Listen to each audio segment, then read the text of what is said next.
Hello, it's Leslie here. Today I'm going to have a look at this cassette by Prestacycle. I think these are made by several different companies and sold under different brands. They seem to be very similar, and the other brand is Edco and Recon. Anyway, I got the one from Prestacycle and it came in this box here, cardboard box, with rather minimal graphic design on it, and just, cardboard box. Right, so I bought a 12-speed cassette, and this particular one has a ratio that goes from 11 to 25 teeth. That is kind of unusual these days. This is the only cassette that I can see, that the only 12-speed cassette that I could find that has an 18-tooth cog in it. All the other cassettes, modern cassettes, seem to have abandoned like close ratios. So this is quite a close ratio cassette by today's standards. So I picked it up, and I'm quite impressed by the quality. I haven't tried it out yet, obviously. That's why it looks so clean and everything. I'm quite impressed by the quality of it. It's made of a single piece of chromoly steel, and it's quite intricately machined. According to my scales, this version weighs 165 grams, which for a steel cassette is pretty impressive. So there's not really much to say about it. I noticed that it does have, let's start by describing the teeth. They are tapered.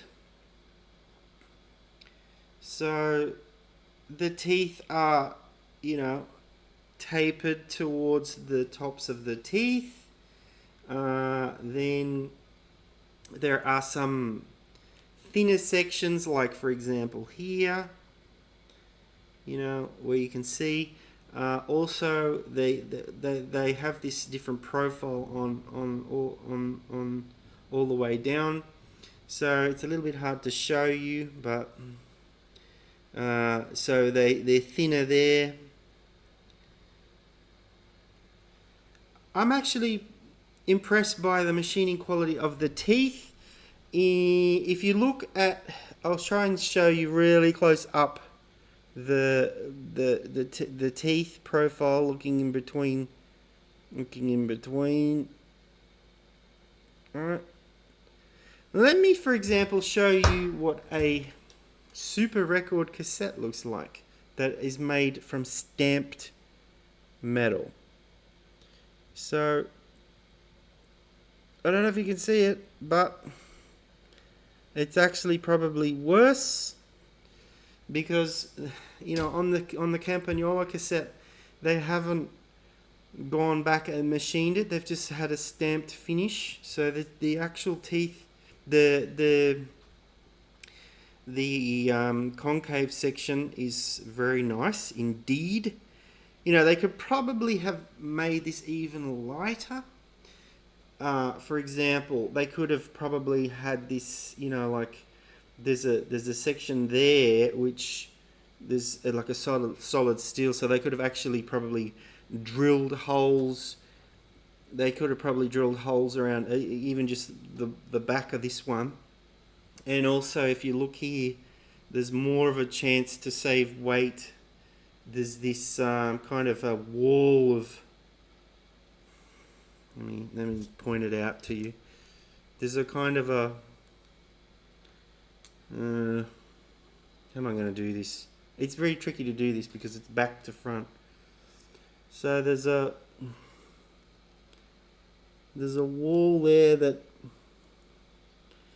they could have probably machined. Although when they're machining this, they have to come in from just like one axis, so it's a little bit tricky for them to do. But the whole thing is you know, pretty much hollow. You know, there's this ring here, and all inside there, oops, all inside there is actually hollow. It's quite an amazing piece of work, because even the first cassettes that were supposed one piece cassettes from SRAM, they were like a hollow cone with an aluminium tooth, an aluminium tooth bolted onto the back. But the whole thing is completely like one piece, so it is really quite amazing. I'm really happy that I got this ratio, because I don't want to have dinner plate size cogs on my road bike. So yeah, that's a bonus for me. Anyway, there's not much to say. I did also want to mention that it seems to me that there's a couple of profiles on the where am I here?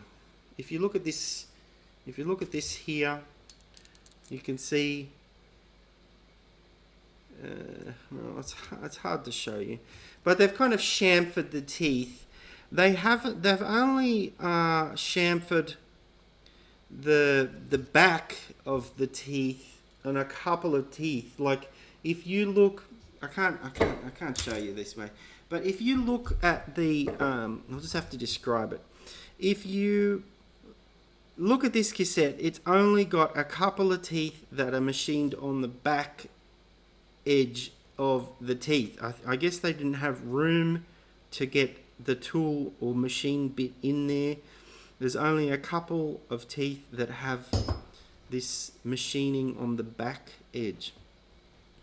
What I will do is I will install this on my bike and let you know how it goes long term in the comments. And if I have any shifting quality issues, then I'll let you know in the comments. That's really all I have to say about it. Anyway, thank you for watching. Bye.